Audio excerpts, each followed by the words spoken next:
4월 4일 벌써 정말 계절의 왕이라고 할 수 있는 좋은 계절입니다. 사방에는 꽃들이 만발해서 더군다나 기후변화의 영향인지 전국 동시에 벚꽃, 목련, 이런 개나리 등 다양한 꽃들이 만개를 했습니다. 정말 좋은 계절을 맞이했지만 그래도 우리는 걱정이 많습니다. 우선 남쪽 지방의 물 가뭄, 그 다음에 산불 피해, 산불이 동시에 하루에 뭐 한 15군데씩 나와가지고 특히 그 충청도 지역이 지금 위험한 지경에 이르렀습니다. 왜냐하면 강풍이 막 12마일 정도 불고, 또 다행히 오늘 저녁부터 비가 좀 온다니까 위로의 마음을 갖습니다만은 걱정입니다. 그동안 제 방송을 애청해 주시고 또 여러 군데로 전달해 주는 여러 동지들에게 감사를 드립니다. 제가 일일이 이름을 거명하지 않더라도 저를 만날 때마다 제 방송에 대해서 격려와 또는 여러 가지 그 도움 말씀도 주시고 또 이렇게 염려해 주신 분들의 고마움을 드립니다. 제가 아마 이번에 100회가 이제 얼마 남지 않았을 겁니다. 100회까지만 제가 아는 지인들에게 이렇게 연락을 일일이 했습니다만은 100회부터는 유튜브에 올려져 있는 방송을 여러분들이 받아서 옛날처럼 지인들에게 전달해주는 그런 방식으로 한다면 저는 시간을 가지고 많은 연구와 또 고충을 하면서 여러분들에게 좋은 방송을 해드리려고 노력할 겁니다. 존경하는 애청자 여러분, 그리고 저희 설용수 방송을 애껴주시는 여러분, 감사합니다. 제가 오늘은 드디어 지난 3월 말로 북한이 핵무력을 완성한 것 같습니다. 일반적으로 7차 핵실험을 통해서 핵의 경량화, 소형화, 이런 다각적인 그 전술 핵무기를 사용할 수 있는 단계까지 가는 것으로 알았는데, 아마 4월 태양절이라고 하는 북한의 가장 큰 명절이 있습니다. 김일성 탄생일이죠. 그 날을 기해서 7차 핵실험을 할 것 같다는 많은 정보들이 있습니다. 그러나 일단 4월은 어쩌면 잔인한 달이 될 수도 있습니다. 그렇지만 3월 말까지 김정은이는 완전히 소위 핵탄두의 소형화가 완성했다, 이렇게 선을 하고 현지를 방문해서 그 관련된 소위 미사일 부대 대장이라든지 그 외 전문 기술자들 또는 군부대 핵심 인사들을 데리고 현장에 가서 소형화된 탄두를 지져가고 만지면서 이름하여 화산 31이라는 소위 소형화된 탄두를 계열적으로 쭉 정리해 놨습니다. 탄두의 규모라든지 또 모양, 그리고 나가는 거리, 또 심지어 폭발 유력, 이런 것들까지를 직접 보여주면서 우리 남쪽에서 진행하고 있는 자유방패 쌍용훈련, 그리고 제주 해상에서 이루어지는 한밀 합동 해군 군사작전이죠. 북한의 소위 잠수함이라든지 또는 어떤 바다에서 있을 수 있는 핵무력에 대한 소위 한밀 세 나라가 어떻게 대응할 것인가는 심지어 그 항공모함까지 와가지고 이미초도 와 있고, 또 그 외 경항공모함이라고 소위 그 작전에 직접 투입할 수 있는, 심지어 F-35B 소위 수직 상륙할 수, 이륙할 수 있는 비행기까지도 싣고 들어온 배들이 지금 우리 남해바다에서 작전을 수행하고 있습니다. 여기에 반발해가지고 일으키는 행동이라고 하지만은 뭐 대륙간 탄도미사일 발사는 지난달에 있었고, 이번에는 순항미사일, 그리고 아까 말씀드린 경량화된 소형화된 핵탄두를 직접 생산해가지고 아마 제 눈에 보이기만 해도 한 20기 정도 생산할 것 같아요.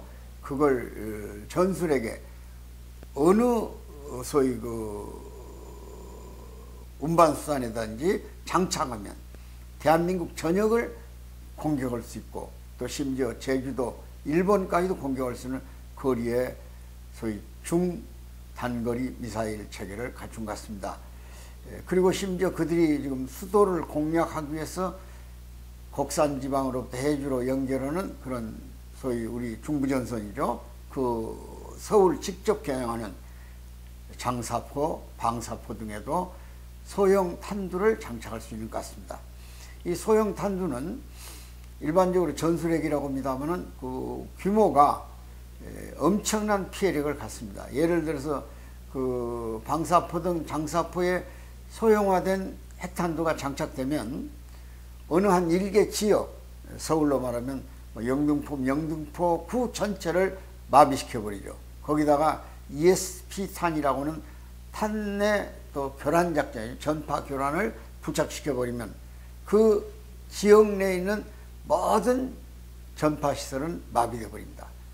그러니까 어떤 형태의 전쟁도 우리가 승리할 수는 고사하간에 수습하기도 바쁘다고 말이죠. 저는 이번에 산불을 보면서 굉장히 느낀 게 많습니다. 만일 이런 상태 전술핵이든 일반 포탄들이 대한민국 산하에 떨어지면 이 산불을 어떻게 감당하겠습니까? 지금 낙엽은 지금 뭐 완전히 쌓여 있지. 거기는 건조특보가 내려가지고 불쏘시개죠. 이거 불 끄다가 볼 못 본다고 말이야. 그러니까 산림청에서는 솔직히 말해서 소방 헬기도 대량 신속하게 수입을 하든 생산을 하고 또 소방 인력을 대폭 늘려가지고 심지어 마을에도 방제 시스템을 만들어가지고 인력을 동원해서 요 기간만이라도 화재가 많이 날 수 있게만이라도 감시 체계를 강화해야 되지 않겠는가 이런 생각도 듭니다. 만약 전쟁이 나면 유탄이란 게 뭐 여기저기 떨어질 텐데 산불을 어떻게 수습하겠습니까? 이거 마을 전체를 소각시켜 버리는데 이런 것도 우리가 걱정이 된다 그러니까. 지금 김정은이는 드디어 핵무력을 완성했다고 그랬습니다. 지난번에 얼마 전에 또 수중에서 폭탄을 터뜨려 가지고 물의 파괴력을 가지고 심지어 떠다니는 배를 전복시켜 버리거나 폭파해 버리고 또 항구를 항구 군함이 정착하는 항구죠. 항만이죠. 그런 걸 파괴시켜 버리는 그런 위력적인 시험도 성공을 했습니다. 그 사람들이 실제 눈에 보여줬지 않습니까? 이게 대단한 거예요, 아주. 자, 그러면 수중 폭발 시험도 성공을 시켰고, 그 다음에 우리가 지금 레이더에 의해서든 위성에 의해서든 그들의 중요한 기지를 다 인지하고 있습니다. 그러니까 우리 킬체인이라는 것이 소위 선제 타격을 하지 않습니까? 먼저 그들의 어떤 조짐이 나타나면 그 다음 방어 체계를 작동시키지 않습니까? 우리의 천궁이라든지 신궁 이런 걸 동원하고 그 다음에 우리 사드 체계라든지 패트레이스 체계를 동원해서 그들의 미사일을 방어해야겠죠. 그 다음 세 번째가 대량 응징 보복입니다. 심지어서는 존엄 참수까지도 감행을 해야 돼요. 이것이 바로 우리가 가지고 있는 한국의 킬체인이에요. 삼중체계라고는. 그런데 이런 것들이 작동할 수 있는 시간적 여유, 공간적 여유가 없다고 말이죠. 기습적 수십 군데에서 전술핵이 발사돼가지고 우리 전체 지역을 마비시켜버리고 산업, 통신, 교통 이런 거 전부 정보망을 마비시켜버리면 어떻게 대응을 하겠습니까? 그들은 특수부대를 또 인용해가지고 AN2 같은 경비행기에다 사람을 싣고 우리 중요 지역에다 상륙을 시키면 우리가 지금 정신 못 차릴 사이에 수도가 함락당해버리고 적진에 들어가 버린다 이게요. 그리고 심장부를 잃어버려요. 이 전쟁은 장기화될 수도 있고 경우에 따라서는 재생이 불가능할 만큼 국가위기가 오는 겁니다. 지금 이게 우리 현실이에요. 지금 김정은이는 우크라이나 사태를 눈여겨봤을 겁니다. 핵이 없는 우크라이나 현실을. 그리고 과거에 리비아라고 하는 카다피도 핵을 포기해버리고 난 뒤에 결국은 카다피가 멸망해버리잖아요. 그리고 핵을 없앤다는 것 또는 핵을 포기하게 한다는 건 그건 거의 불가능한 얘기입니다. 그건 그 자체의 생존이에요. 그럼 사용을 어떻게 억제시킬 거냐, 생산을 어떻게 중단시킬 거냐, 이것도 또 한계가 와 있어야죠. 그동안에 문재인 정부는 너무 소홀했어요. 너무 유화 정책을 썼고 너무 너그러운 북한에 대한 동정을 기대했다 그런 얘기죠. 그러니까 그들의 핵을 증폭시키는 또 핵을 더 많이 생산하는 기회를 제공해 버렸어요. 우리는 아무것도 안 했어요. 훈련도 안 했어요. 이 엉망이 되어버렸다. 이게. 이 나라 전체가 지금 수습하기 어렵게 됐어요. 이게 우리의 한계입니다. 지금 북한은 이미 발사기지를 자유롭게 이동하는 이동식 발사대만 200여 개를 가지고 있다는 거예요. 그리고 바다에서, 심지어 갯바위에서, 또는 어떤 수중에서, 또는 분화구에서, 철도에서, 열차에서, 저 순항에 있는 비행장 옆에 있는 미사일 기지에서, 동서남북 가릴 것 없이 바다에서, 산에서, 육지에서, 해안에서 날마다 발사하고 있지 않습니까? 이건 뭐냐면 자기들의 기지를 숨겨가지고 자유롭게 이동하면서 발사할 수 있다. 더군다나 잠수함에서 발사하는 SLBM 같은 것은 추적이 불가능합니다. 우리 연안에 와가지고 발사해버려요. 이게 무서운 거 아닙니까? 지금 정신 바짝 차려서 모든 힘을 국가안보에 집중해야 돼요. 이 위기관리를 해야 돼요. 그 한계에서 꺾여나가도록. 그러면 이 뒷받침을 국민이 해야 되고 정부가 해야 돼요. 정치가 해야 되고. 근데 이 정치 지금 뭐 하는 겁니까? 이게 완전히 개판이잖아요. 제주도 사건.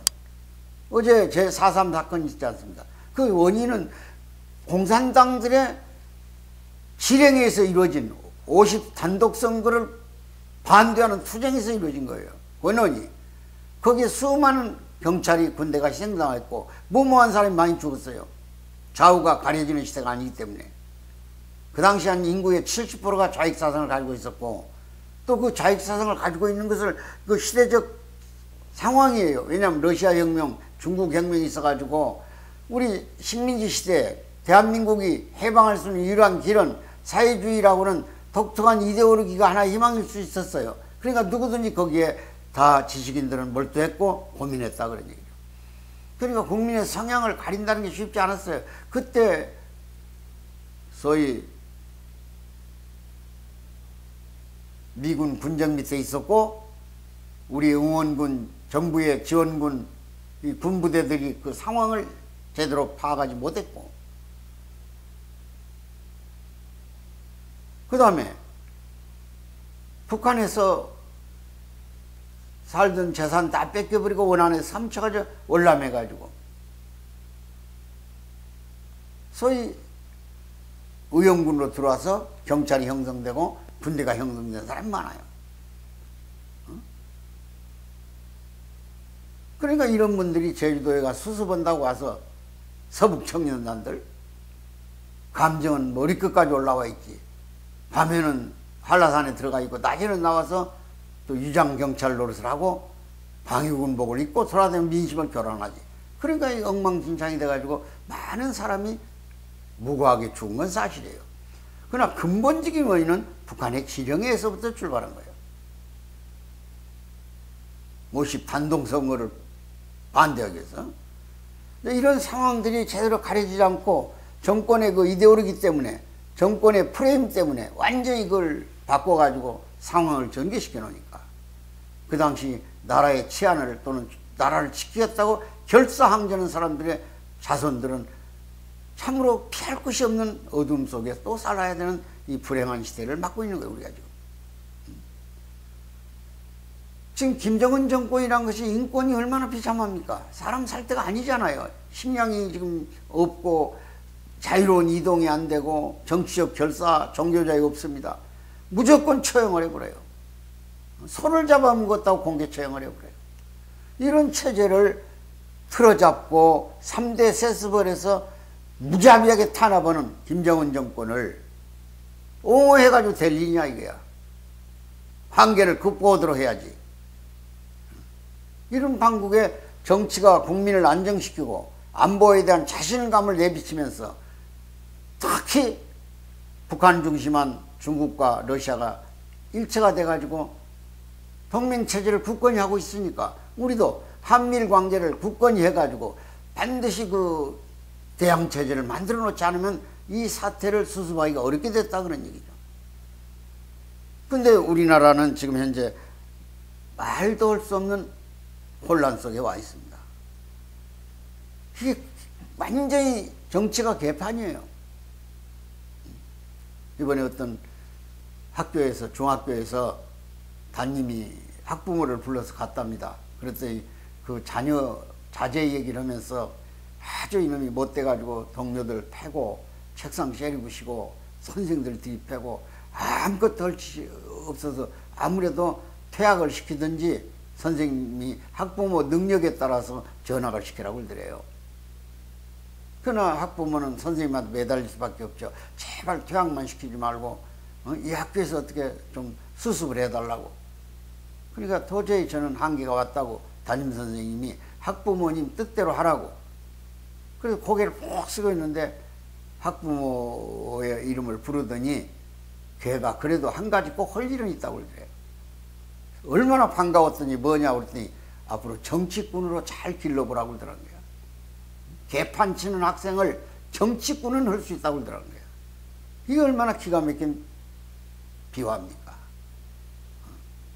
나라가 지금 어디에 있는데 북한 핵무력을 완성하고 핵을 이제는 사용하겠다고 공공연하게 전술핵을 눈앞에 보이면서 이 폭탄이면 대한민국 전역을 사정거리 두고 심지어 충주는 372km, 군산은 394km 이렇게 청주가 F-35A가 있는 소위 그 스텔스 전투기 있는데죠. 거기가 130몇 킬로죠. 그리고 저 군산은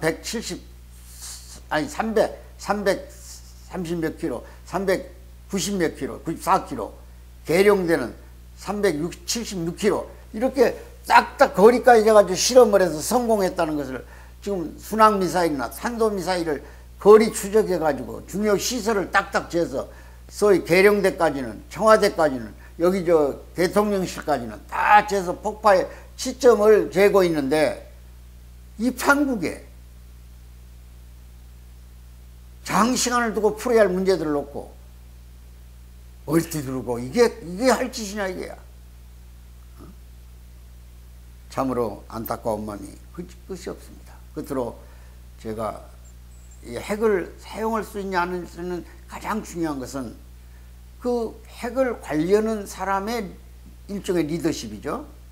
이 리더십을 작용하는데 가장 핵심은 퍼스널리티입니다. 퍼스널리티. 이 폼페이오가 이번에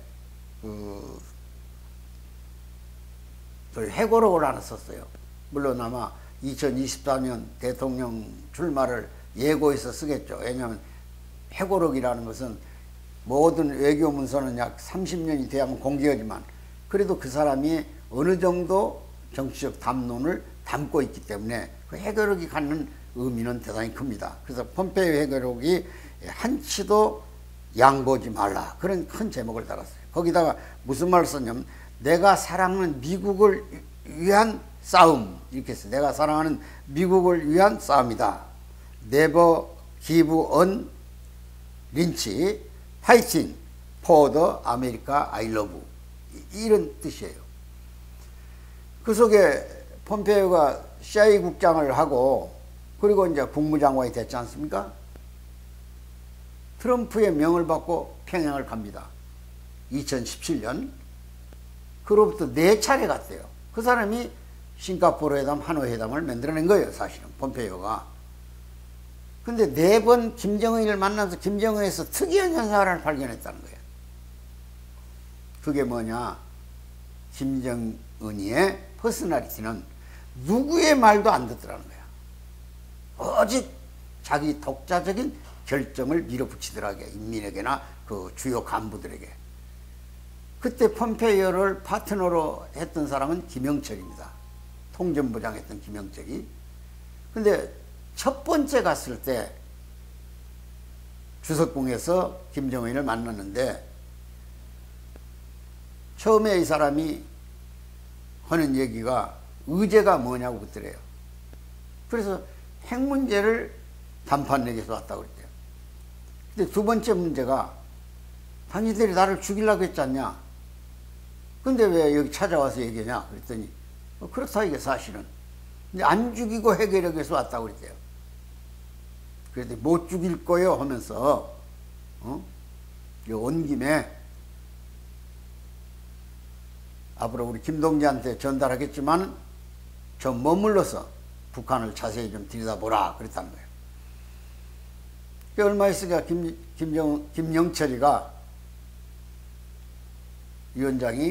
김정은 위원장이 지시하기를 이틀 정도 더 머물러 달라고 그랬다는 거예요.